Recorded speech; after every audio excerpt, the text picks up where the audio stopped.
Hello मेरे 12th के बच्चों।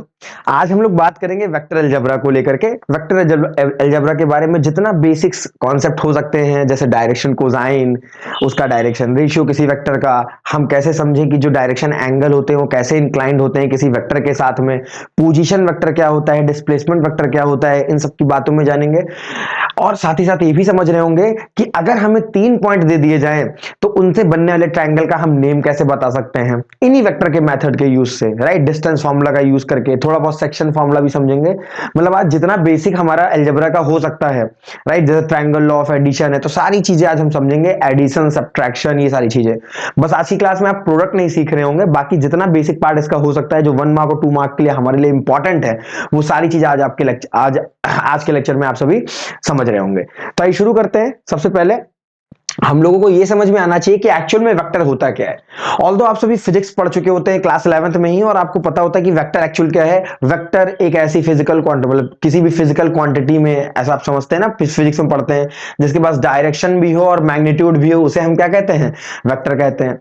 तो वो सारी चीजें आप पहले समझ चुके होते हैं, उनमें बहुत ज्यादा बात करने की जरूरत नहीं है। हर बच्चा वेक्टर के बारे में जानता है सर, जिसके पास डायरेक्शन और मैग्नीट्यूड दोनों हो जाए, हम उसे क्या कहते हैं, ऐसी क्वांटिटी को वेक्टर बोलते हैं। मेन होता है कि आप इसे कैसे रिप्रेजेंट करते हैं 3D में, इसका मीनिंग कैसे आप समझ सकते हैं कि भाई एक्चुअली में जो पॉइंट है उसे एज अ वेक्टर कैसे लिख रहे हैं।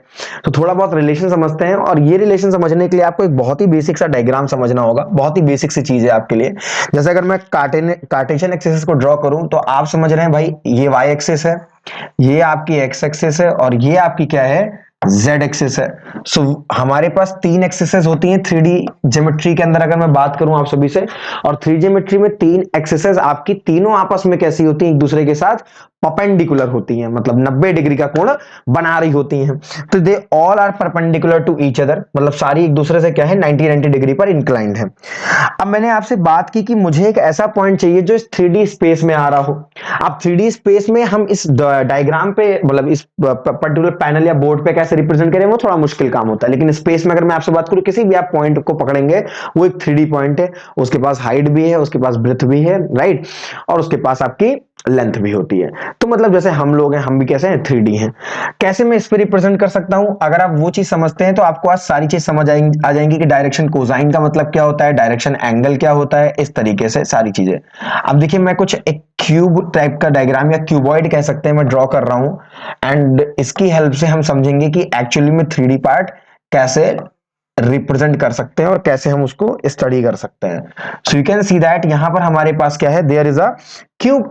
अब हमारे पास जो क्यूब है उसकी मैंने साइड्स आपको बता दी कि भाई इस क्यूब की जो साइड्स हैं वो आपकी क्या है, ए है एक साइड आपकी जो है वो बी है, मतलब ऐसे करके लेंथ, और एक आपकी क्या है, सी। ये मैंने आपको सारी साइड्स बताई। अब अगर ये सी है तो ये वाली साइड भी कितनी हो जाएगी, आपकी सी हो जाएगी। अगर ये है तो ये भी क्या होगी, आपकी ए होगी। और अगर ये बी है तो ये भी कितनी हो जाएगी, बी हो जाएगी। अब थोड़ा सा आप बेसिक समझ लेंगे तो ज्यादा बेस्ट रहेगा। अब अगर आप देखें इस प्लेन के अंदर, तो इस पर्टिकुलर डायग्राम के अंदर आपका 1D भी है, 2D भी है और 3D भी है। हालांकि जो हमारे सिलेबस में है वो 3D वेक्टर है, क्योंकि हम 3D ज्योमेट्री में वेक्टर्स के कॉन्सेप्ट्स का यूज करते हैं, तो इसलिए जरूरी हो जाता है समझना। अब अगर मैं आपसे ये पॉइंट पूछूं तो you can say that sir ये तो 0 0 0 ओरिजिन है, तो उस बेसिस से ये वाला पॉइंट आपका क्या हो जाएगा, that is A,0,0। Why?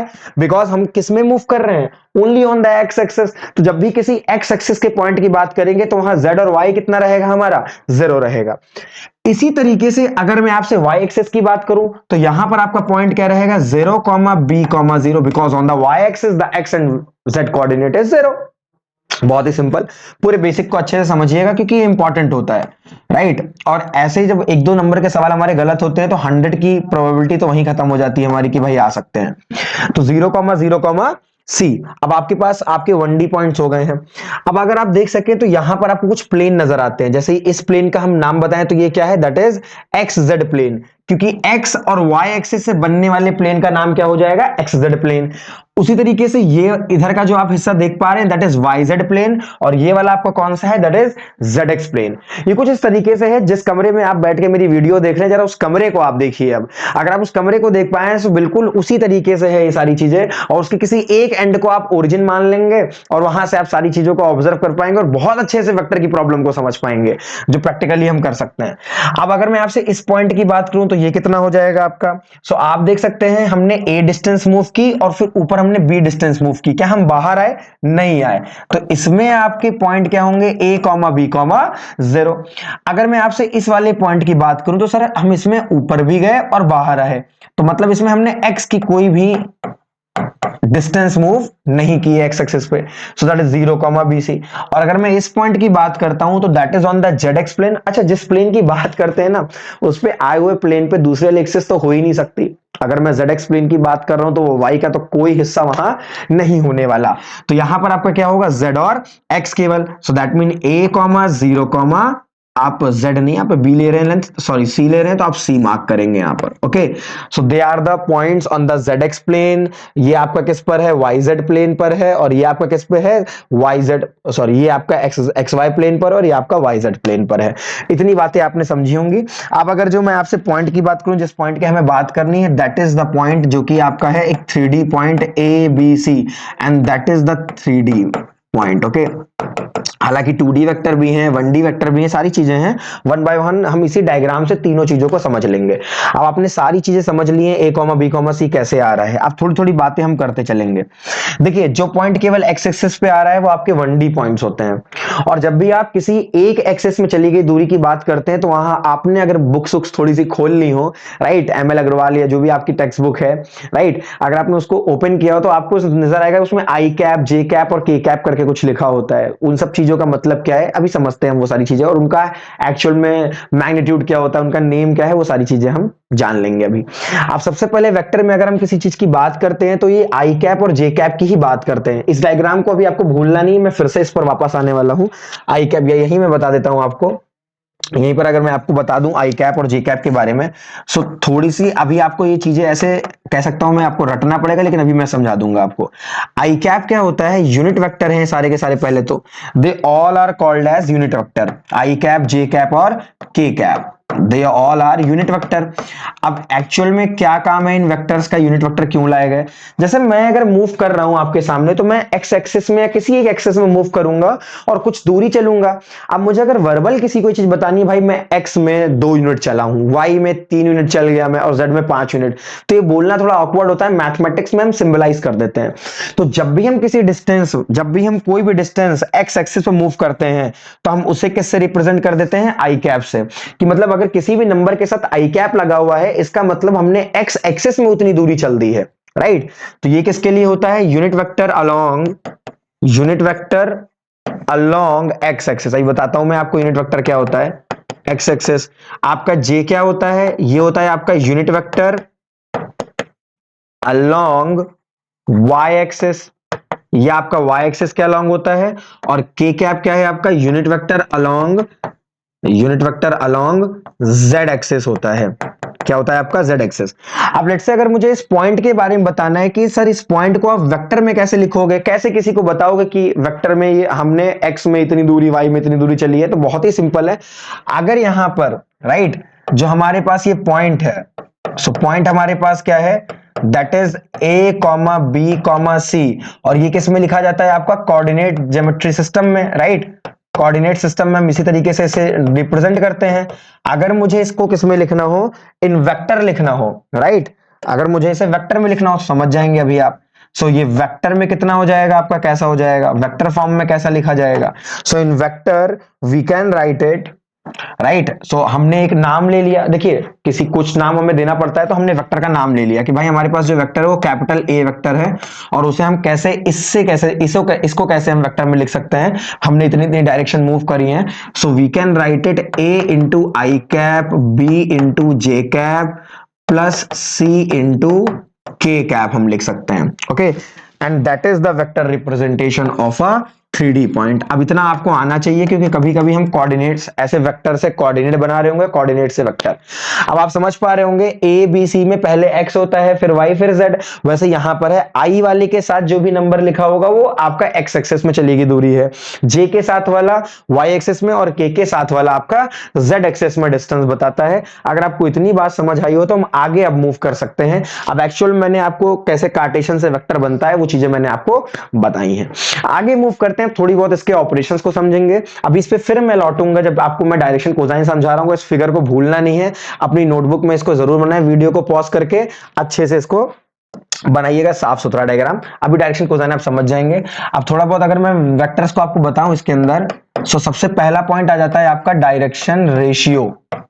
Okay, direction ratio. So direction ratio क्या होता है ये समझिएगा। डीसी से हम इसे बोलते हैं, डीआर से बोलते हैं भाई डायरेक्शन रेशियो बताइए, सारे 1 मार्क क्वेश्चन में आते हैं।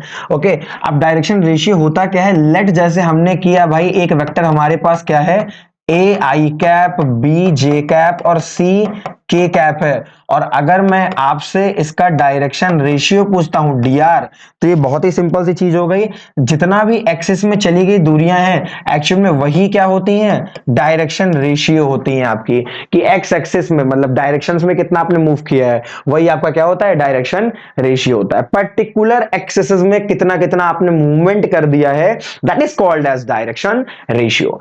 अब इसी से बहुत सारी चीजें आपकी निकल के आती हैं, और एक पॉइंट आपका निकल के आता है यहीं से, मैग्नीट्यूड किसी वेक्टर का आप कैसे निकालते हैं। Okay, magnitude of vector, magnitude of vector. अब आप मैग्नीट्यूड कैसे फाइंड करेंगे, जिसको हम बोलते हैं मॉडुलस, राइट, कि मैग्नीट्यूड होता क्या है मैं आपको ये भी बताने वाला हूं, केवल रटना नहीं उसका फॉर्मूला, वो एक्चुअल में क्या है, ज्योमेट्रिकल रिप्रेजेंटेशन उसका क्या है, वो सारी चीजें आप समझेंगे। अब देखिए जैसे आपको यही वेक्टर ए दे रखा था, अब मैं अगर इसी ए वेक्टर का मैग्नीट्यूड बताऊं आपसे, तो ये वेक्टर आपका ए आई कैप, बी जे कैप और सी के कैप है। अगर मैं आपसे इसका मैग्नीट्यूड बताऊं तो मैग्नीट्यूड को मॉड से रिप्रेजेंट करते हैं, और ये बराबर होता है आपका under root A square plus B square plus C square. Main बात ये है इसकी वैल्यू कभी नेगेटिव नहीं होगी, ये ध्यान रखिएगा। ओके, कभी भी नेगेटिव नहीं होने वाली है, इसकी वैल्यू ऑलवेज पॉजिटिव रहने वाली है हमेशा। एक केस छोटा सा याद रखिएगा, केस क्या है छोटा सा, if mod of a is equals to 0, अगर आपका कभी भी किसी भी वेक्टर का मैग्नीट्यूड 0 हो जाता है तो उसका मतलब क्या है, इट इंप्लाइज दैट, इसका मतलब क्या हो गया आपका, कि जो वेक्टर है एक्चुअल में वही आपका नल वेक्टर हो जाएगा। नल वेक्टर क्या होता है ये आपने फिजिक्स में थोड़ा बहुत पढ़ा होगा, मैं मैथ्स में बताता हूं आपको। एक ऐसा वेक्टर जिसका मैग्नीट्यूड भी 0 हो और किसी डायरेक्शन में कोई मूवमेंट ना हुआ हो, 0 आई कैप, 0 जे कैप और 0 के कैप हो जाए, तभी ये 0, मतलब ये ए बी सी ये तीनों क्या होंगे, 0 होंगे, तभी मॉड 0 आएगा, because they are the square, और स्क्वायर का सम आपका कभी 0 नहीं होता अनटिल अनलेस, जब तक के वो नंबर्स खुद 0 ना हो जाएं। So that is the magnitude. Mod of A होता है, ए वेक्टर आपका कैसा हो जाएगा, नल वेक्टर हो जाएगा। अब मैग्नीट्यूड के बेसिस से ही आपके सामने एक और वेक्टर आ जाता है, अभी मैं इसके बाद डायरेक्शन कोसाइन आपको बताने वाला हूं, राइट, मैं थोड़ी सी चीजें आपकी क्या होती है, कनेक्ट होती हैं, तो उन बेसिस में आपको बता रहा हूं। ओके, इसी के बाद आपका आ जाता है यूनिट वेक्टर।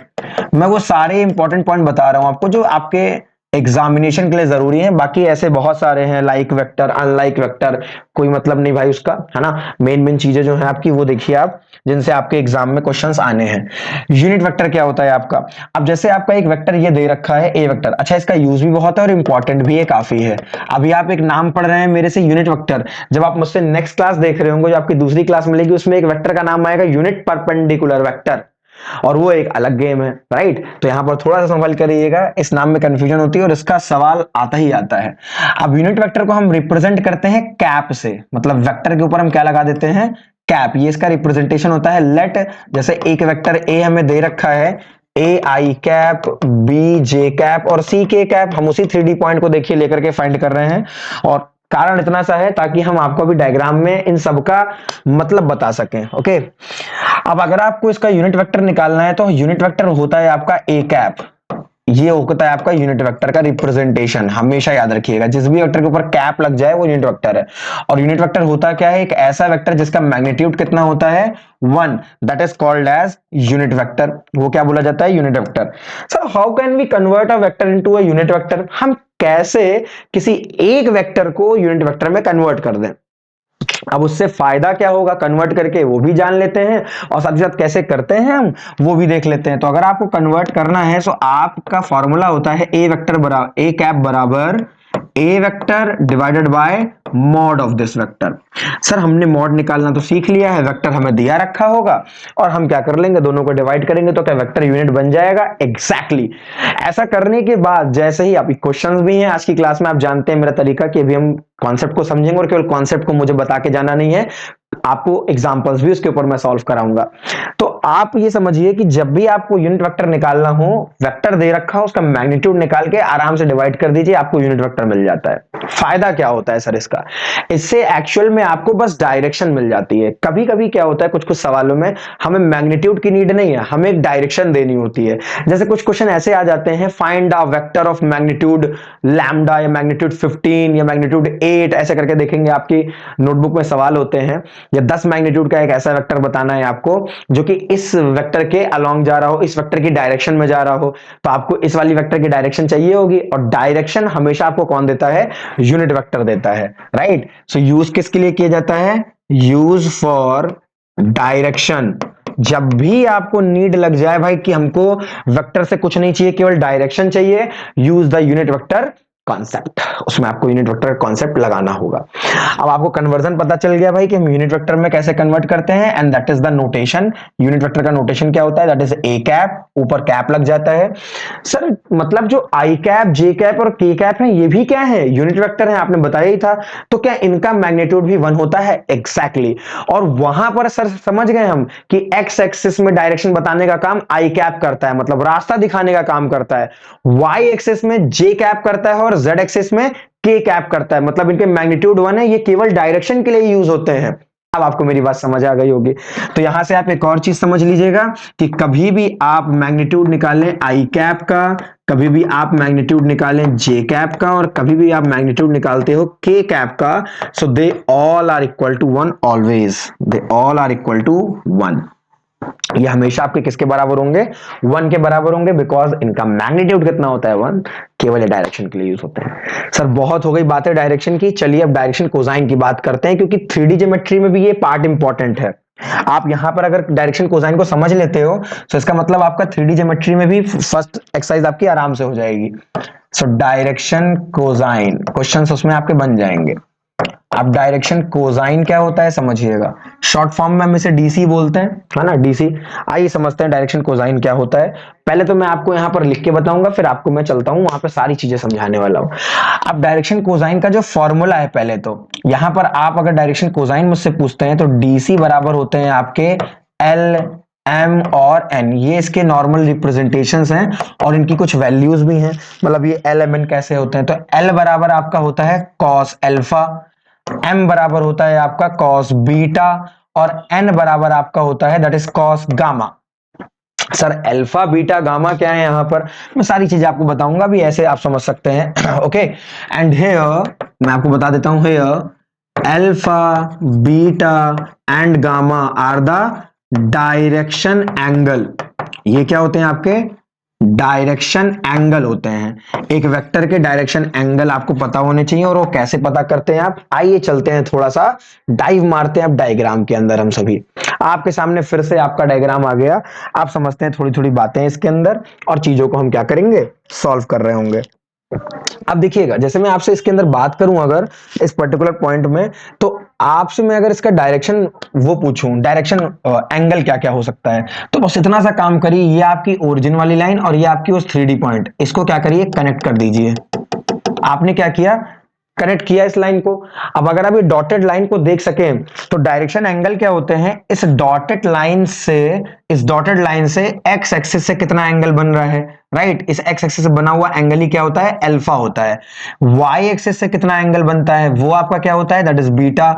और जेड एक्सिस से कितना एंगल बन रहा है? And that is gamma. Sir ये थोड़ा सा बड़ा, मतलब थोड़ा समझ नहीं आ रहा है, बड़ा कंफ्यूजिंग लगता है, तो मैं आपको कुछ पेन लेकर के समझाने की कोशिश करता हूं, और आप अपने रूम में भी इसको ऑब्जर्व कर सकते हैं। जैसे हमारे पास ये 3 पेन है, कोशिश करता हूं आपको ये 3D डायग्राम समझ आए। Okay, so you can see that आपके पास क्या है? एक 3D डायग्राम है, बिल्कुल इसी तरीके का, अगर आप देख पाए, राइट, इस तरीके का है आपके सामने।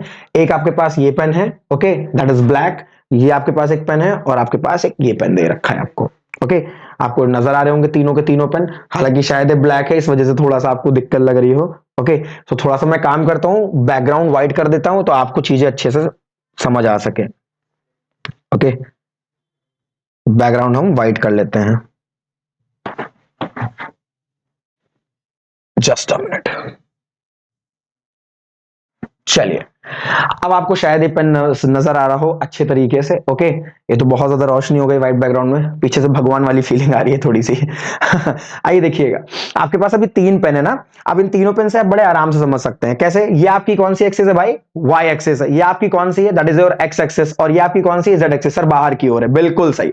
अब अगर आपसे पूछूं मैं तो वो 3D पॉइंट कहां पर आ रहा था, तो आप यहां बताओगे ना। आप यहां बताओगे नहीं, वो स्पेस में यहां पर कहीं था, बाहर, बाहर था कहीं पर। ओके, यहां पर वो था जिसकी एक्स, यहां ओरिजिन से जब मैं चलना शुरू करूंगा तो एक्स में चलूंगा, फिर वाई में चलूंगा और फिर जेड में चलूंगा, तो मैं बाहर आ जाऊंगा ना थोड़ा।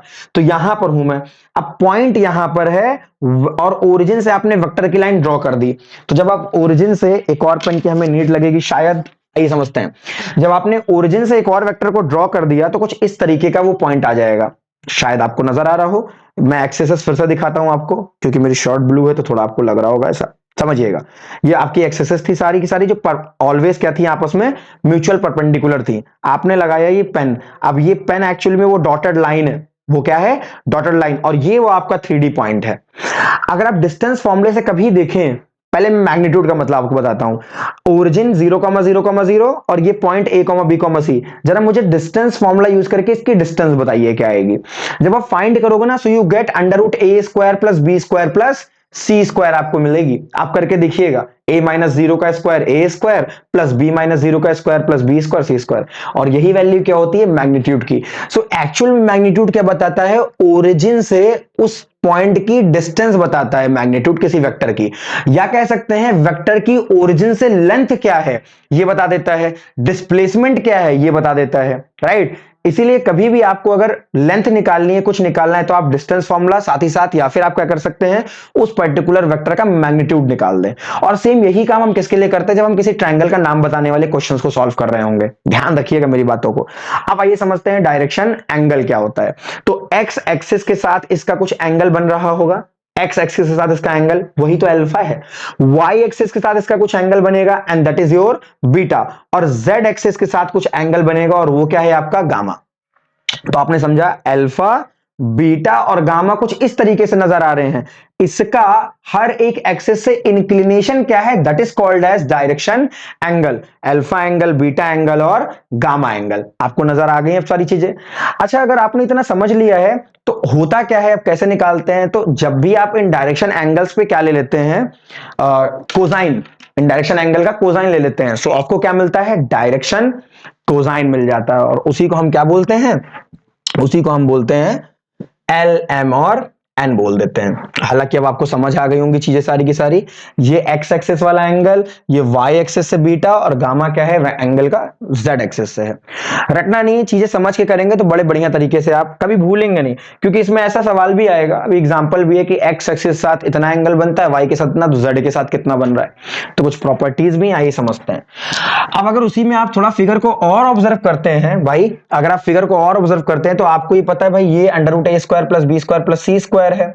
अब यहीं पर आप अगर देखें तो राइट एंगल ट्रायंगल्स बनने शुरू हो जाते हैं। हालांकि वो थोड़ा विजुअलाइजेशन मुश्किल है ना, बट पाइथागोरस थ्योरम से और हम कह सकते हैं ट्रिग्नोमेट्री के यूज से हम इनकी वैल्यूज निकाल लेते हैं। और कॉस अल्फा आपका आता है A/√A² plus B² plus C² आता है आपका ये, राइट।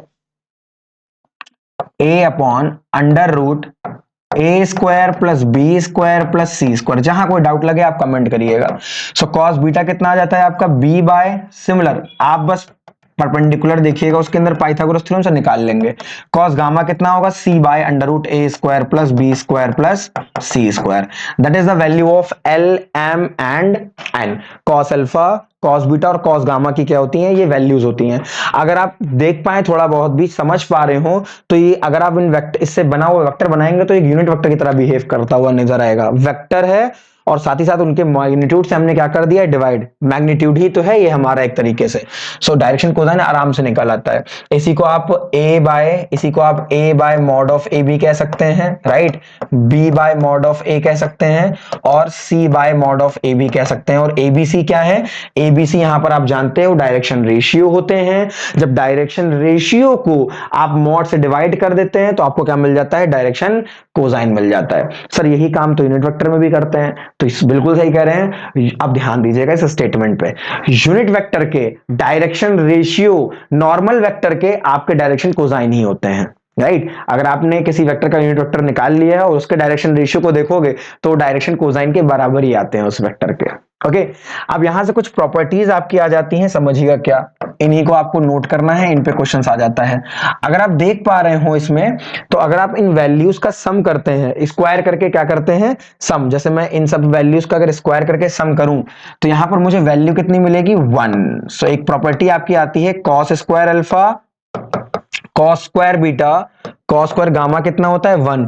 और ये कैसे हो रहा है, समझने की बात इतनी सी है कि आप करोगे स्क्वायर तो यहां मिलेगा ए स्क्वायर बी स्क्वायर सी स्क्वायर, नीचे से रूट हट जाएगा, सबको जोड़ दीजिए तो आपको ए स्क्वायर बी स्क्वायर सी स्क्वायर डिवाइड में ए स्क्वायर बी स्क्वायर सी स्क्वायर मिल जाएगा और वैल्यू कितनी आ जाएगी, 1 आ जाएगी। इसी को हम ऐसे भी लिखते हैं एल एम एन के फॉर्म में, that is L square plus M square plus N square बराबर 1। और इसका हमें काफी यूज करना होगा, इसके अंदर काफी यूज करना है। अच्छा, यहीं से अगर मैं आपसे पूछूं, कभी कभी क्वेश्चन आता है कि अगर ये डायरेक्शन कोसाइन है या डायरेक्शन एंगल है तो sign square alpha sine square beta sine square gamma कितना होगा। तो यहीं से दूसरा केस भी समझ लीजिएगा, अगर आपसे sign square alpha sine square beta sine square gamma की वैल्यू पूछ ली जाए तो बस इसको क्या करना है, आपको इसी cos square alpha cos square beta cos square gamma को आपको साइन में कन्वर्ट कर देना है, राइट। इन साइन थीटा ये कैसा जाएगा आपका 1 माइनस साइन स्क्वायर अल्फा, आप लिखोगे, प्रॉपर्टी आप पढ़ते आ रहे हैं क्लास 10 से, 1 माइनस साइन स्क्वायर बीटा लिखोगे आप, and 1 minus sign square gamma आप लिख दोगे। आपने कन्वर्ट कर लिया और इक्वल टू में कितना है, 1। आप देख सकते हैं 1 से 1 एक क्या हो जाएगा, शहीद, जितने निगेटिव है उधर ले जाएंगे यार, आपको मिल जाएगा sine square alpha sine square beta plus sine square gamma की वैल्यू कितनी आ जाएगी आपकी, that is we get 2। 1 plus 1 कितना हो जाएगा आपका, 2 हो जाएगा। तो मैंने साइन में भी आपको बता दिया, एक्चुअली में एक क्वेश्चन आ जाता है आपका इस तरीके से, तो आप इसे कॉन्सेप्ट में ही रखोगे यार, तो that is good for you. So that is the concept for direction ratio, direction cosine and a unit vector. अब आइए बात करते हैं पोजीशन वेक्टर की। ये सारे बेसिक्स पॉइंट है जो हमें आने चाहिए, okay. So the next point is position vector. इस पोजीशन वेक्टर के कई नाम हैं, पोजीशन वेक्टर बोलते हैं हम इसे, ये भी इंपॉर्टेंट है हमारे लिए, बड़ी बड़ी प्रॉब्लम को सॉल्व करने के लिए काफी हेल्प करता है। डिस्प्लेसमेंट वेक्टर भी हम इसके नाम से सुनते हैं कहीं कहीं बुक्स में, डिस्प्लेसमेंट वेक्टर या डिस्टेंस वेक्टर भी हम इसे बोल देते हैं, क्योंकि हमें लेंथ प्रोवाइड कर देता है एक्चुअल में, राइट, लेंथ। अब क्या है ये सर, आइए देखिए। अब अगर मैं आपसे, देखिए मैं बार बार उस डायग्राम को 3D वाले डायग्राम को ड्रॉ नहीं कर सकता, काफी टाइम जाता है, थोड़ा सा मैं इसी प्लेन पे नॉर्मल तरीके से आपको बताता हूं। लेट्स से मेरे पास एक पॉइंट A है 3D में, जो कि है x1 y1 और z1, और एक पॉइंट मेरे पास क्या है B, और ये हमारे पास है x2 y2 और z2, इसके कोऑर्डिनेट आपको दे रखे हैं। अब आपसे बोला जाए कि अगर मैं इसमें से एक ए बी सेगमेंट ड्रॉ कर दूं, स्ट्रेट लाइन कह लो आप, कुछ भी कह लो, एक ए बी सेगमेंट है, तो इनसे बनने वाले वेक्टर का आपको बताना है डायरेक्शन रेशियो। तो इनसे बनने वाले वेक्टर का डायरेक्शन रेशियो पोजीशन वेक्टर से निकल के आता है। हालांकि पोजीशन वेक्टर की जो रियल डेफिनेशन है वो ये होती है कि आप ओरिजिन से वेक्टर बनाने के लिए, जो मैंने आपको सिखाया ऊपर, जैसे एक ए पॉइंट था आपका एबीसी और एक नीचे आपका ओरिजिन था, तो ओरिजिन से उससे मिलाते हैं, तो हम रियल में वेक्टर को ए वेक्टर नहीं लिखते, मैथमेटिक्स में इसे ओ ए वेक्टर लिखा जाता है, ओ बी वेक्टर लिखा जाता है। ओरिजिन से वहां तक का वेक्टर, ओरिजिन से ए तक का वेक्टर, ओरिजिन से बी तक का वेक्टर, तो ओ ए वेक्टर ओ बी वेक्टर हम लिखते हैं। नॉर्मली हम उसे बी वेक्टर भी लिख सकते हैं, बिकॉज ओरिजिन मतलब 0 0 0। बट जो हमारे एग्जाम के लिए जरूरी है, दैट इज दो नॉर्मल पॉइंट्स के बीच में अगर हमें बात करनी हो तो हम उसका पोजीशन वेक्टर कैसे निकालेंगे। तो हमें यहां पर अगर ए बी वेक्टर निकला है, ए बी वेक्टर ही क्या है आपका, पोजीशन वेक्टर इन दोनों पॉइंट्स का, या डिस्प्लेसमेंट वेक्टर भी हम कह सकते हैं, ओके। वैसे मैंने बता दिया आपको कि एक्चुअल में पोजीशन वेक्टर ओरिजिन से ड्रॉ होता है वो आपका, राइट। तो कंफ्यूज मत होइएगा, ओ ए वेक्टर या कुछ भी है। अब इसकी डेफिनेशन क्या कहती है, ये आपका होता है बी वेक्टर माइनस ए वेक्टर। एक्चुअली में बी वेक्टर नहीं लिखते हम इसे हम लिखते हैं ओ बी वेक्टर और ओ ए वेक्टर, बट नॉर्मली आप बी माइनस ए बी करोगे तो कोई दिक्कत नहीं है, चिंता की कोई बात नहीं है। अब O B vector minus O ए वेक्टर का सिंपल सा मतलब है भाई, दूसरे वाले में से पहले वाले को घटा देना है आपको। जब भी आप वेक्टर में पढ़ेंगे क्या क्या चीजें, addition of two vector, subtraction of two vector, so बहुत ही सिंपल सी बात आपको याद रखनी है, उसका उसी से याद रखिए बस आप, ये इस तरह स्टेटमेंट, मतलब एक्स वाले को एक्स वाले के साथ, वाई वाले को वाई वाले के साथ, जेड वाले को जेड वाले के साथ। तो जो आपका ये वेक्टर बनेगा that is x2 minus x1 I cap, vector लगा दिया है तो x के कोऑर्डिनेट में आई कैप आ जाएगा, plus y2 minus y1 J cap, plus z2 minus z1 K cap. और इसको भी हम ज्योमेट्रिक देख सकते हैं, right, triangle law of addition से समझ लेंगे अभी हम कैसे एक्चुअल में बनता है, आपका फ्रेम होता है। And that is the position vector between two points, दो पॉइंट के बीच का पोजीशन वेक्टर बोल दूं या मैं डिस्प्लेसमेंट वेक्टर बोल दूं, दैट्स इट। अगर आपको इन दोनों पॉइंट के बीच में डिस्टेंस फॉर्मूला याद हो, अगर जैसे मैं यहां पर नोट पॉइंट आपसे बताऊं, मॉड ऑफ ए बी कितना हो जाएगा, सो ए बी वेक्टर का जो मैग्नीट्यूड है वो एक्चुअल में दो पॉइंट के डिस्टेंस फॉर्मूले के देखिएगा बराबर ही मिलता है आपको, क्योंकि आप जानते हैं मैग्नीट्यूड कैसे निकालते हैं हम, आई जे के कैप के जो भी कोफिशिएंट्स होते हैं, हिंदी में से गुणांक कहते हैं, उनसे आपको क्या कर देना होता है, मल्टीप्लाई, दैट्स इट। आपको क्या मिल जाता है, ए बी वेक्टर मिल जाता है, जो कि एक आपका क्या काम करता है, डिस्टेंस फॉर्मूले की तरह लग रहा है। तो कहीं ना कहीं आप समझ पा रहे हैं वेक्टर कहीं ना कहीं आपका 3D कोऑर्डिनेट ज्योमेट्री से क्या है, रिलेटेड है, आपका बिल्कुल रिलेटेड है। सो आपने समझा डिस्प्लेसमेंट वेक्टर। आप कभी भी दो पॉइंट के बीच की दूरी निकालनी हो, ट्रायंगल के कोऑर्डिनेट्स दे रखे हैं आपको, उनके लेंथ निकालनी है साइड की, हम इस पर्टिकुलर फॉर्म का क्या करेंगे, यूज कर लेंगे। ओके, अब थोड़ा सा एडिशन सब्ट्रैक्शन भी देख लेते हैं। अलजेब्रा में अगर हमने अलजेब्रा को ही नहीं पढ़ा तो बेकार रह हो जाएगा लेक्चर। सो अब आपका आ जाता है addition and subtraction of two vectors. Product हम लोग नेक्स्ट लेक्चर में देख रहे होंगे, एडिशन एंड सब्ट्रैक्शन। ओके, जोड़ना और घटाना है, that's it, subtraction of two vectors. अब इसे ध्यान से समझिएगा क्या मीनिंग है इसका। मीनिंग कुछ नहीं है, सिंपल सा आपको दो वेक्टर को ऐड करना भाई, और कुछ नहीं है, बहुत कोई बड़ी बात नहीं है। सिंपल जैसे x1 i cap, y1 j cap, आपको ऐसे करके दे रखे हैं दो वेक्टर, x1 y1 z1, और एक b वेक्टर आपको दे रखा है जो कि है आपका x2 i cap, y2 j cap plus z2 के कैप। और मैं आपसे बोलूं कि भाई इन दोनों वेक्टर को जोड़ दीजिए, तो कोई दिक्कत नहीं है, आप चाहे a vector plus b vector करें, चाहे b vector plus a vector करें, कोई दिक्कत नहीं है। और इसमें भी वही करना है आपको, उसका उसी से, x1 को x2 से ऐड कर देंगे आप, y1 को y2 से ऐड कर देंगे आप, राइट, और z1 को z2 से ऐड कर दोगे आप, देखिए, राइट, ये आपका आ जाएगा z1 प्लस z2, ऐसे करके आपको समझ आ जाता है भाई, एडिशन बड़ा ही सिंपल पार्ट हो जाता है। लेकिन अगर मैं सब्ट्रैक्शन की बात करूं, a vector minus b vector वो बराबर नहीं होता दूसरे वाले का ना, तो यहां सिंपल है भाई, उसका उससे से घटा दीजिए। So x1 minus x2 i cap plus y1 minus y2 j cap, simple सी चीज है, प्लस z1 माइनस z2 के कैप। ये चीजों का आप थोड़ा सा ध्यान रखिएगा। तो बेसिक बेसिक से पॉइंट्स हैं आपके ये एडिशन सब्ट्रैक्शन वाले। ओके, डायरेक्शन कोसाइन और इन सब चीजों पे आपको ध्यान देना है, बस थोड़ा सा वही इंपॉर्टेंट है हमारे लिए। आप थोड़ा समझ लेते हैं कि हम ट्रायंगल लॉ ऑफ एडिशन कैसे समझते हैं। आप सभी थोड़ा सा फिजिक्स का भी आइए रिवीजन में आपको करा देता हूं, ट्रायंगल लॉ ऑफ एडिशन वाला। ओके, रिजल्टेंट वेक्टर आप सभी समझते हैं ना, ट्रायंगल लॉ ऑफ एडिशन भी देख लीजिएगा। हालांकि आप देखेंगे तो बेसिक जब आपके डायग्रामेटिक कुछ क्वेश्चंस आते हैं तो उनमें इसका थोड़ा सा यूज हो जाता है। जैसे लेट से मैंने एक वेक्टर की बात की कि आपको एक वेक्टर ए वेक्टर दे रखा है, ये that is your A vector, और मैंने इसके हेड से, इसको क्या बोलते हैं टेल, इसको क्या बोलते हैं हेड, और इसके हेड से मैंने एक दूसरा वेक्टर क्या ड्रॉ कर दिया, दैट इज बी वेक्टर, एक मैंने बी वेक्टर ड्रॉ किया। तो अगर मैं आपसे इसके रिजल्टेंट वेक्टर की बात करूंगा तो वो इसकी टेल से इसके हेड से मिलता है, और इसे हम बोलते हैं रिजल्टेंट वेक्टर, जो एक्चुअली में इसका सम या डिफरेंस दे सकता है, रिजल्टेंट वेक्टर होता है एक्चुअल में। और वो कैसे हम लिखते हैं उसको देखिएगा। तो अगर मैं इसका रिजल्टेंट वेक्टर बताऊं आपको, तो यहां पर ये क्या हो जाएगा, A vector plus B vector. और ऐसा क्यों हो रहा है, जब भी आप किसी वेक्टर में हेड से टेल को जोड़ेंगे तो रिजल्टेंट अगर आपका दूसरे के टेल से पहले वाले के टेल से दूसरे वाले के हेड में जा रहा हो, तो आपको वेक्टर क्या करना होता है, ऐड कर देना होता है। सर थोड़े और केसेस के बताइए ताकि ये अच्छे से समझ आ जाए। तो देखिएगा, मैं वेक्टर सेम रखूंगा, वेक्टर में कोई अंतर नहीं लाने वाला मैं। ये आपका फिर से वही ए वेक्टर है, डायरेक्शन बदल दूंगा अब मैं।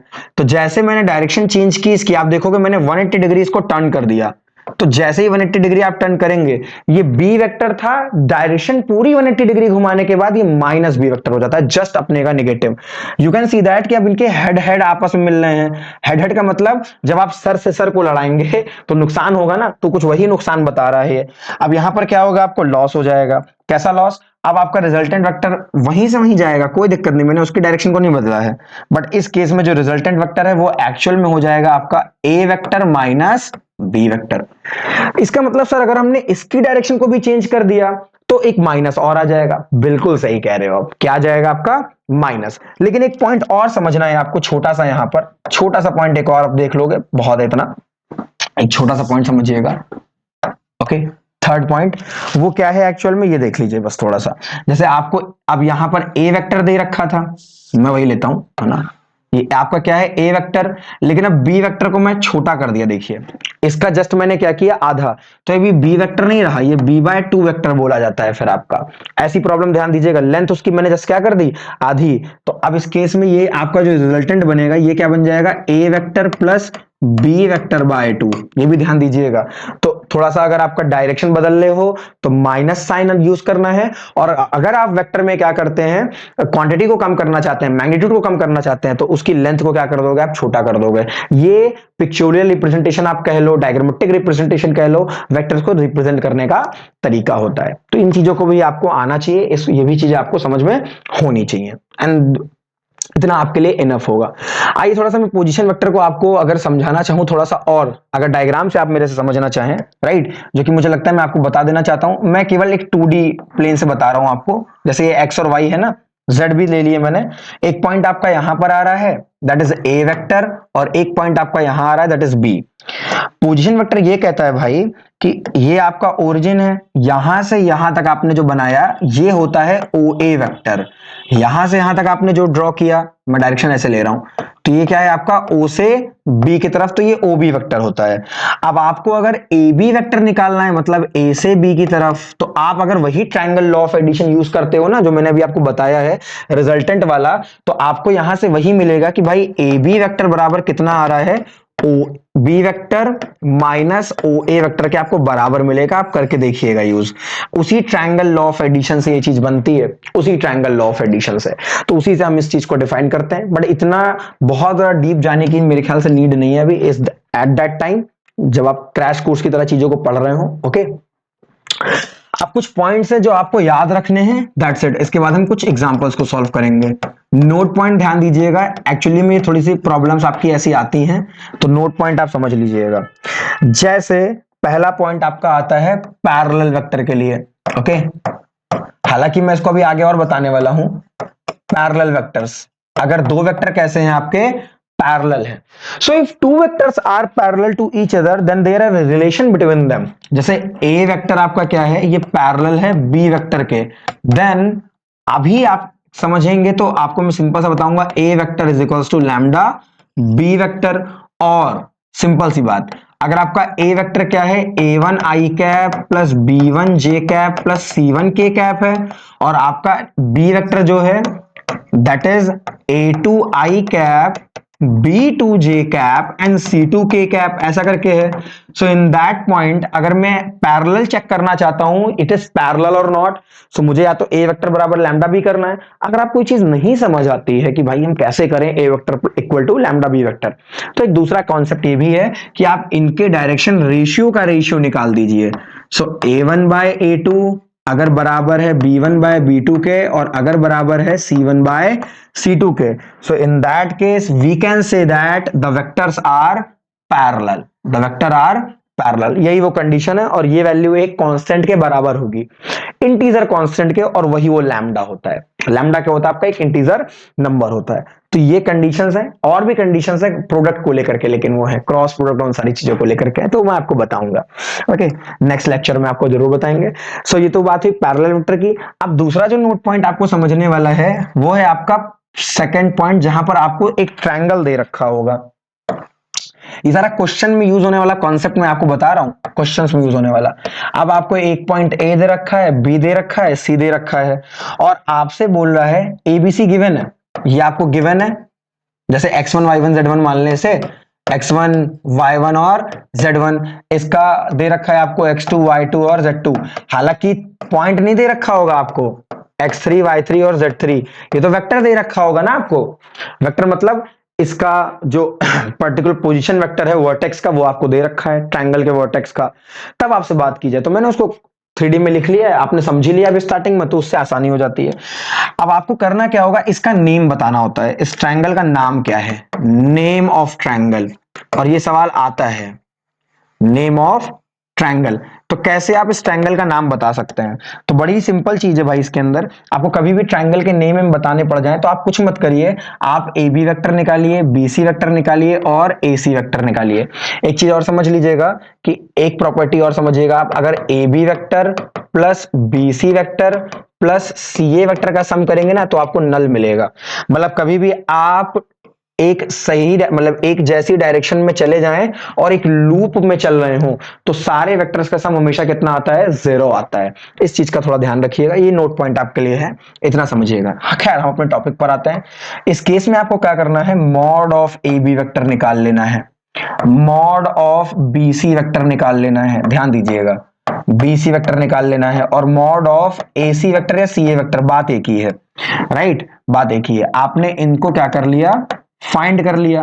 जब आपने फाइंड किया तो बस यहीं से क्या करना है, कंडीशंस बननी शुरू हो जाएंगी। अब आप जानते हैं कि अगर किसी ट्रायंगल की तीनों साइड्स क्या आ जाती हैं, बराबर, तो ट्रायंगल क्या हो जाएगा, इक्विलेटरल। अगर दो साइड बराबर हैं तो आपका ट्रायंगल आइसोसेलेस हो गया। अगर तीनों साइड बराबर नहीं है तो दो केस हो सकते हैं, या तो स्केलन या तो पाइथागोरस थ्योरम अगर लग गई तो राइट एंगल। पाइथागोरस आप जानते हैं, परपेंडिकुलर का स्क्वायर प्लस बेस का स्क्वायर बराबर हाइपोटेनस का स्क्वायर, ये हो जा रहा है तो आपका ट्रायंगल कैसा है, राइट एंगल है। बट अगर ये नहीं हो रहा तो स्केलन ट्रायंगल है। अगर दो साइड बराबर हैं फिर भी पाइथागोरस चेक करा करिए, क्योंकि कभी कभी हमारे ट्रायंगल्स कैसे होते हैं, आइसोसेलेस राइट एंगल, और हम वो चेक नहीं करते जल्दीबाजी में, आपका राइट वो आइसोसेलेस आ गया, आप उसे राइट एंगल चेक ही नहीं करते हो। तो कभी कभी ट्रायंगल आइसोसेलेस राइट एंगल भी होते हैं, ये भी चेक करिएगा। तो खैर क्वेश्चन में मैं आपको खुद कराऊंगा तो उसमें दिक्कत की बात नहीं है।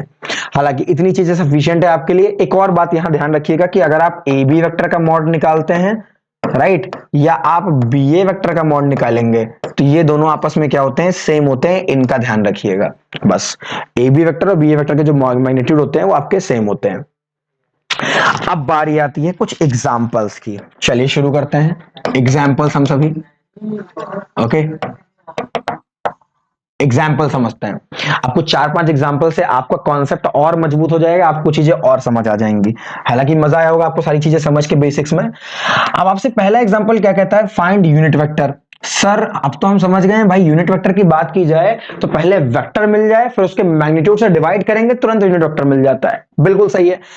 लेकिन कहता क्या है, in the direction of sum of the vector, किस वेक्टर के, इन दोनों वेक्टर के सम की डायरेक्शन में जो यूनिट वेक्टर है वो फाइंड करना है। सर इतना तो समझ आ रहा है, पहले सम करना चाहिए, बिल्कुल सही है। पहले मुझे आप बता दो कि a प्लस बी वेक्टर क्या होगा। आपने जोड़ा इसे, सर ये तो घट जाएगा तो केवल आई कैप बचेगा, ये घट जाएगा तो केवल 0 बचेगा यहां, और ये ऐड होकर के 5 बच जाएगा। बिल्कुल सही बात है भाई, कट गया, ये आपका हो गया। कुछ नहीं करना है आपको, यूनिट वेक्टर निकालना है। मैंने कहा इसे एन कैप से रिप्रेजेंट कर देते हैं, एन कैप भी किसका रिप्रेजेंटेशन होता है, और ये बराबर किसके होगा, A vector plus B vector upon mod of A vector plus B vector, क्या हो जाएगा, बराबर। सो एन कैप बराबर एक्चुअल में क्या आ जाएगा आपका, सर ये वेक्टर तो हमने निकाल लिया है, आई कैप प्लस 5 के कैप, जेड वाली तो वैल्यू 0 है। अब अंडर रूट आप इसका मॉड भी निकाल लीजिए, और मॉड का formula under root I cap के साथ क्या लिखा है, 1, 1 का स्क्वायर, जे कैप के साथ 0 है, 0 का स्क्वायर, के कैप के साथ 5 है तो 5 का स्क्वायर कर दीजिए, खत्म, आपका आंसर आ गया। आई कैप प्लस 5 के cap divided by under root 1 का स्क्वायर 1 और 5 का स्क्वायर 25। तो वैल्यू कितनी आ जाएगी आपकी, आई कैप बाय रूट 26, समझ आई आपको, 25 और 26 अलग अलग कर दीजिए, प्लस 5 बाय रूट 26 के कैप, ये आपकी वैल्यू आ जाएगी। That is the unit vector, यही आपका क्या है, एन कैप की वैल्यू है, that is the unit vector जो कि इनके सम की डायरेक्शन में जा रहा होगा। समझ आ रहा है ना आपको? अब देखिए समझ तो आएगा ही, जब आपको कॉन्सेप्ट बहुत अच्छे से पता हो ना तो आप समझ जाते हो। जब चीजें आपको रटी ना हुई हो, उसको आपने सही समझा रखा हो ना, तो आप सवाल लगा लोगे, फिर नहीं रुक सकते, आप आराम से कर सकते हैं फिर। देखिए नेक्स्ट क्वेश्चन कहता है find the vector joining the point. इन दोनों पॉइंट को ज्वाइन करने वाले वेक्टर को बताना है। इन दोनों पॉइंट को ज्वाइन करने वाले वेक्टर को जिसकी डायरेक्शन पी से कहा जाती हो क्यू से। सर ये तो पोजीशन वेक्टर जैसा आपने कुछ कॉन्सेप्ट बताया था ना, वैसे ही फील आ रहा है। एग्जैक्टली बिल्कुल वैसा ही है। सो हमारा क्यू मिल गया -1 -2 और -4। आपको बताना है पी से क्यू तक जाने वाला वेक्टर, मतलब सर पी क्यू वेक्टर हमें निकालना है। So we know that is Q vector minus P vector. Subtract कर दीजिए बस। सो पी क्यू वेक्टर का मतलब हो गया क्यू माइनस पी, तो -1 -2 -3 आई कैप, -2 -3 -5 जे कैप, -4 और 0 -4 के कैप। ये आपका आ गया position vector, P Q vector. अगर आपसे बोला जाए कि इसका direction ratio -3 -5 -4, direction cosine mod निकाल करके डिवाइड कर दीजिए, खत्म। जैसे 25 + 3 और ये आपका 50 √50 आ रहा होगा, तो आप इसके लिख सकते हैं 5 √2। इसका मैग्नीट्यूड कितना है? 5 √2 है। तो अब आप सारी चीजें निकाल सकते हो। ओके, बड़े आराम से क्वेश्चन को आप सॉल्व कर पा रहे होंगे। That is the position vector. Okay, now the next question is find the direction cosine. चलिए डायरेक्शन कोसाइन आया of vector joining the point. एक वेक्टर ए है और एक वेक्टर बी है, और डायरेक्शन क्या चाहिए? ए से बी। जैसा सवाल हमने ऊपर किया है, जो मैं आपसे बातें कर रहा था, बिल्कुल वही सवाल यहां पर आ गया है। इसे ट्राई करिए, वीडियो को पॉज करिए और वीडियो पॉज करके इसे खुद क्या करिए? सॉल्व करिए, तब आप इसका सोल्यूशन देखिएगा, क्योंकि इससे पहले हमने अभी ऐसा ही सवाल कर रखा है। तो अपने तरफ से ईमानदारी रखिएगा, वीडियो को पॉज करके जरा इसे सॉल्व करिए। अब आपसे बोला जा रहा है भाई ए और बी है, आपने किया होगा, मैं समझ के चल रहा हूं, और आंसर भी आपका आया होगा, मैच कर लीजिएगा बस। ए बी वेक्टर पहले निकाल लीजिए, फटाफट हमने ए बी वेक्टर निकाल लिया। आपसे पहले बी माइनस ए कितना आ रहा है? -1 -2 आई कैप, -2 -2 -4 जे कैप, और -1 +3 के कैप आ गया आपका। ये क्या आ गया आपका? A B vector. आपको क्या निकालने हैं? इनके डायरेक्शन कोसाइन। डायरेक्शन कोसाइन का मतलब आप जानते हैं एल, एम और एन आपको चाहिए, या cos alpha, cos beta, cos gamma. क्या होता है? ए मतलब आपका ये पहला वाला पॉइंट। सो -2 -4 और 3 डिवाइड में क्या जाएगा? मैग्नीट्यूड। डिवाइड में मैग्नीट्यूड। इसका मैग्नीट्यूड बताइए कितना आ रहा है? सो 16 और ये आपका 9। अगर मैं इसका मैग्नीट्यूड निकाल दूं आपके लिए, मॉड ऑफ ए बी, सो √2 का स्क्वायर 4। ये आप समझ पाए ना मैंने डायरेक्टली कैसे किया है? -1 है और -1 करोगे तो b माइनस ए करोगे आप, सो -2 आ जाएगा। -2 -2 करोगे तो -4 और 1 -1 +3। अच्छा, ये आपका 4 आ रहा होगा, ये करेक्ट कर लीजिएगा थोड़ा। 1 है और ये -3 है, तो -1 +4। बिल्कुल सही कह रहे हैं आप सभी, ये 4 होगा, दैट इज 4 के कैप। ओके, चलिए देखिएगा, तो आपका ये हो जाएगा भाई 4 और 16 + 16 आ जाएगा आपका। सो अंडर रूट में कितना आ जा रहा है? 16 16 32 और 4 36। सर ये तो 6 आ गया, बस कुछ नहीं, 6 से डिवाइड कर दीजिए। अब आपका सॉल्व करने पे कितना आ गया? -1/3, ये आ गया डायरेक्शन कोसाइन। एल, ये आपका आ गया -2/3, ये आ गया आपका एम, और ये आपका आ गया 1/2, दैट इज योर एन। आपको तीनों वैल्यू मिल गई हैं। That is the value of cos alpha, ये आपकी वैल्यू किसकी है? कॉस बीटा की, और ये वैल्यू किसकी है? आपकी कॉस गामा। तो आपको डायरेक्शन कोसाइंस मिल चुके हैं। बस इन्हीं तरीके के क्वेश्चन है जो आपको सॉल्व करने हैं। आइए एक और मजेदार क्वेश्चन आपके सामने आ चुका है। अगर हम इस सवाल में देख सकें तो कहते हैं सवाल में, if a unit vector A make angle π/3 with I cap, π/4 with J cap, and an acute angle theta with K cap, then find the value of theta. आपको क्या निकालना है? एंगल। यही मेन सवाल है आज की क्लास का, इंपॉर्टेंट क्वेश्चन हम कह सकते हैं इसे। अब यहां पर ध्यान देने वाली बात क्या है आप सभी के साथ? इतनी सी है कि जब भी आपसे सवाल बोला जाए तो उसके मेन मेन पॉइंट्स को आपको एक्सट्रैक्ट कर लेना है। जैसे ए क्या है? Unit vector. मतलब हमें क्या मिल गया ज्ञान यहां से कि मॉड ऑफ ए की वैल्यू भाई कितनी है? 1 आ रही होगी आप सभी की। मॉड ऑफ ए तो 1 हो गया, मैग्नीट्यूड 1 है। अब कहता है जो वेक्टर है ये अल्फा एंगल, मतलब जो भी है अल्फा वैल्यू आपको दे रखी है। आई कैप का मतलब एक्स एक्सिस, एक्स एक्सिस साथ एंगल कितना है? π/3। तो इसका मतलब हमें और क्या गिवन है? अल्फा दे रखा है π/3। अगर आप देख सकें, आपको यहां बीटा दे रखा है π/4, आपसे गामा की मांग की जा रही है और गामा की वैल्यू कितनी है, थीटा है। आप एक रिलेशन जानते हैं एल स्क्वायर एम स्क्वायर और एन स्क्वायर वाला, जो कि 1 होता है। In short we can write it cos square alpha, cos square beta और कॉस स्क्वायर गामा बराबर 1। आप इनको बस फाइंड कर लीजिए। अब यहां पर मैग्नीट्यूड का वैसे कोई खास मतलब नहीं निकला, नॉर्मली आप कर ले जाएंगे। हाँ, एक काम और कर सकते थे, यूनिट वेक्टर के कॉन्सेप्ट से भी इसको फाइंड कर सकते थे। मैं ऐसे नॉर्मल जो मैंने आपको बताया डायग्राम्स में, उससे बता रहा हूं आपको। रखिए, तो कॉस स्क्वायर अल्फा मतलब pi by 3। Cos pi by 3 की वैल्यू कितनी होती है, 60 डिग्री की, दैट इज 1/2। तो स्क्वायर करने पे आपका कितना हो जाएगा, 1/4 प्लस पाई बाय 4 पे वैल्यू कितनी होती है, 1/√2, स्क्वायर करने पे 2 हो जाएगा। और ये आपका क्या है, कॉस स्क्वायर थीटा बराबर 1। सो यहां से आपका कॉस स्क्वायर थीटा, आपको थीटा ही तो चाहिए केवल, भाई आपको चाहिए क्या, एक्यूट एंगल थीटा चाहिए आपको, अभी आइडिया लग जाएगा। अच्छा चलिए देखिए, अब हम कर क्या सकते हैं, थोड़ा सा काम, इसको इस तरफ सेंड कर दें और इनको आपस में ऐड करें, तो एलसीएम तो 4 ही आएगा आपका, 2 1 2 और ये आपका 3 is equals to 1 minus cos square theta आ जाएगा। Sir 1 minus cos square theta वही साइन स्क्वायर थीटा वाला कॉन्सेप्ट, हाँ भाई, साइन स्क्वायर थीटा बराबर कितना आ गया, 3/4।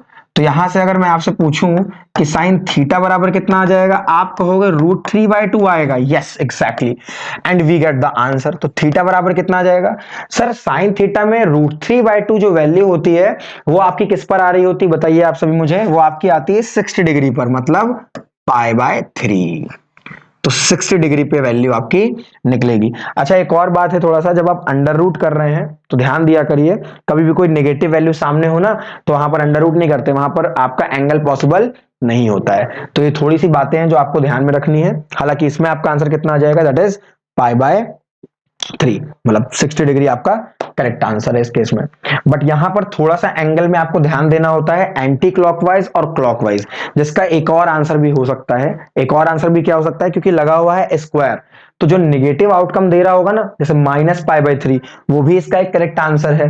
2π/3 उस पर भी आपकी 60 डिग्री के बराबर वैल्यू होती है, तो वो भी आपका क्या है, करेक्ट आंसर है। जैसे अगर मैं इसे कॉस में ही सॉल्व कर दूं, इसे अगर मैं कॉस में ही सॉल्व कर दूंगा आपके लिए, तो कॉस स्क्वायर थीटा कितना होगा देखिएगा।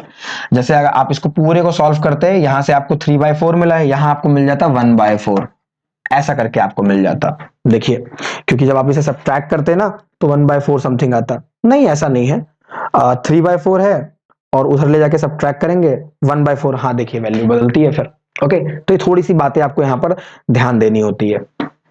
वैसे एंगल अलग आना चाहिए क्या भाई, साइन में जिस एंगल पे √3/2 आ रही है, 3/4 है, 1 माइनस साइन स्क्वायर, ठीक तो है, तो कॉस में बदलनी नहीं चाहिए, कॉस में भी वही होनी चाहिए। सो कॉस स्क्वायर है आपका, यहां से आपको मिला 3/4, सब्ट्रैक्ट करेंगे सो 1/4, हाँ तो कॉस में आपकी वैल्यू 1/2 आ जाती है, ठीक है, एंगल वही रहता है। मैं बताना चाह रहा था आप सभी को कि कॉस थीटा बराबर अगर 1/2 है, तो ये ध्यान रखिएगा कि जरूरी नहीं यहां पर एंगल 60 ही हो, अंतर क्या आता है, मैं आपको थोड़ा अगर डायग्रामेटिक बताऊं, तो एक जैसे आपकी ये एक्सिस जा रही होगी, तो एक एंगल ये बन सकता है और एक एंगल आपका नीचे से आ सकता है, तो क्लॉकवाइज और एंटी क्लॉकवाइज दोनों एंगल्स होते हैं, राइट। तो वहां पर आपको आंसर थोड़ा समझ के मार्क करना होगा। जैसे कॉस थीटा यहाँ पर कितना आ रहा है आपका, एक 1/2 आ रहा है, दैट इज 1/2। तो यहां पर अगर आप निगेटिव एंगल भी रखोगे तो भी वैल्यू क्या आएगी, 1/2 ही तो आएगी। तो ये छोटी मोटी चीज आपको ध्यान में रखनी है। जैसे अगर मैं यहाँ एंगल की बात करूं, तो एक जैसे π/3 आपका गिरेगा, और कॉस के केस में अगर मैं बात करूं, तो एक एंगल आपका क्या आएगा, दैट इज 2π/3। बुक में हालांकि एक आंसर मार्क रहता है आपका, उस केस में एक ही आंसर मार्क रहता है, तो ये थोड़ा ध्यान देना होगा कि इस केस में आपके ऐसे आंसर्स आ सकते हैं। ओके, और यही कंफ्यूजन का पार्ट होता है। चलिए, अब अगर हम नेक्स्ट क्वेश्चन की बात करते हैं, तो नेक्स्ट क्वेश्चन में आपसे बात की जा रही है, right a unit vector of 15 units in the direction of, इस वेक्टर के डायरेक्शन में। अब ये सारे 1 मार्क के क्वेश्चन है, ऑनेस्टली मैं आपको बताऊं 1 मार्क के क्वेश्चन है। लेक्चर में मैंने स्टार्टिंग में आपको बताया था कि बेसिक टाइप का लेक्चर है आज आपका। ओके, डॉट और उसमें हम करेंगे थोड़ा सा धमाल, मजा आएगा क्रॉस में करने में। अब यहां पर आपको ए वेक्टर दे रखा है भाई, I cap minus 2j cap plus 2k cap दे रखा है, वेक्टर जिसका मैग्नीट्यूड 15 होना चाहिए, है ना, और इसकी डायरेक्शन में होना चाहिए। सर डायरेक्शन के लिए आपने एक बात बताई थी कि हमको इसका क्या निकाल लेना है, यूनिट वेक्टर। तो डायरेक्शन के लिए हमने क्या कर लिया, यूनिट वेक्टर को फाइंड कर लिया और इसके मॉड से क्या कर दिया, डिवाइड। मॉड कितना हो जाएगा, 1 + 4 + 4, तो ये आ कितना जाएगा, I cap minus 2j cap plus 2k cap, और नीचे कितना मिल जाएगा आपको 3, क्योंकि आपको मिलेगा √9। बस वैल्यू आ गई आपकी, बस थोड़ा सा काम और है।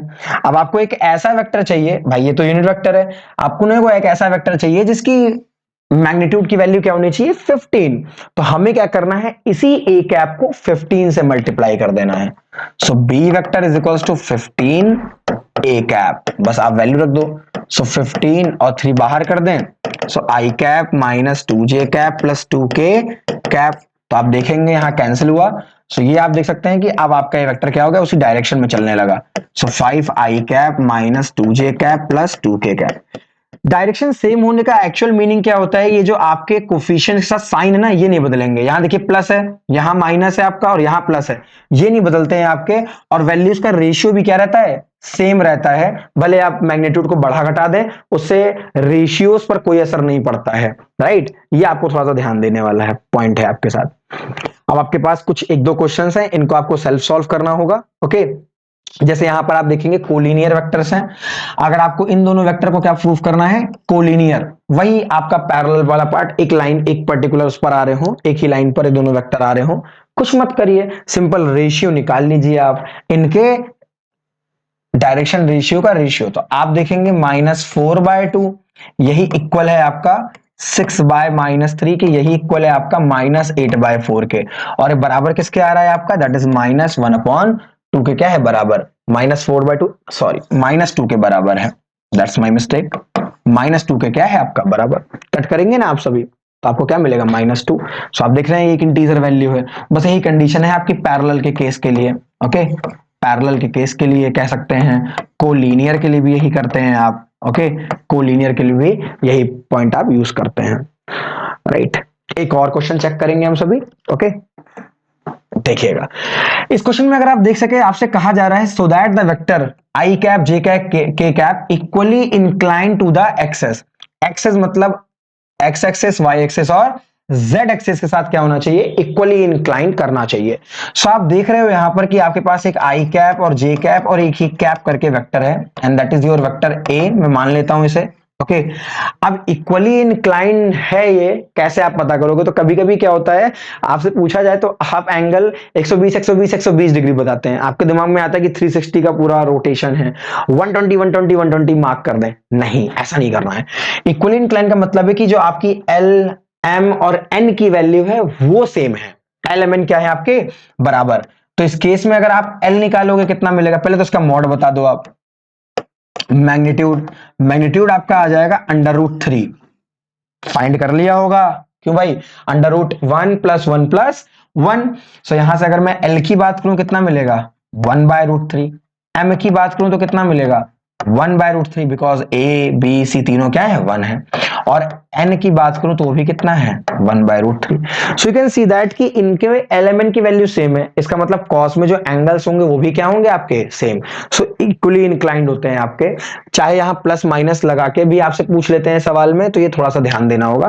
प्रूफ करने को बोले जब भी कि प्रूफ करना है, एल एम एन निकाल दीजिए, और तीनों यहां पर आपस में क्या है, सेम है। So here L, M and N they are same। सो आपको कुछ नहीं करना है, केवल और केवल इनको बराबर करना है, और यहां से आपको मिल जाएगा कि भाई ये तीनों क्या है, एक इक्वल एंगल बना रहे हैं अपने एक्स, मतलब अपने एक्सेस से।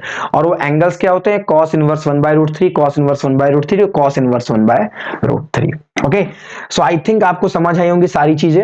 1-2 क्वेश्चन जो मैंने आपको दिए हैं सेल्फ करने के लिए, करिएगा आराम से। राइट, यूट्यूब चैनल पे तो आप ही हैं, साथ में देख रहे हैं वीडियोस को, अच्छी लगे तो जरूर लाइक करिएगा, अगर आपको हेल्पफुल लग रही हो तो शेयर करिएगा दूसरों को भी। ओके, और एक और जरूरी बात, टेलीग्राम पे आप सभी डाउट्स भेजें, वहां पर आपको चीजें मिलेंगी, सारी चीजें मिलेंगी। और टेलीग्राम का जो चैनल है official, that is @mathitofficial।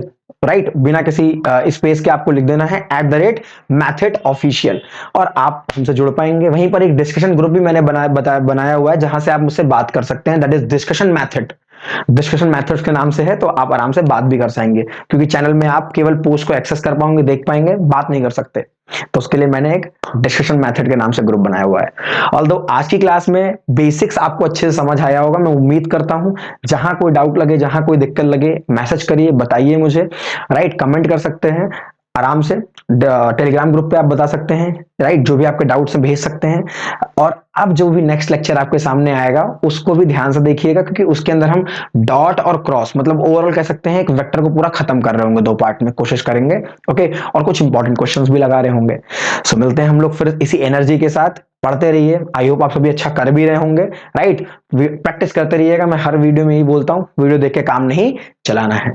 So that was all for today guys, मिलते हैं अगली क्लास में। आज की क्लास में इतना ही।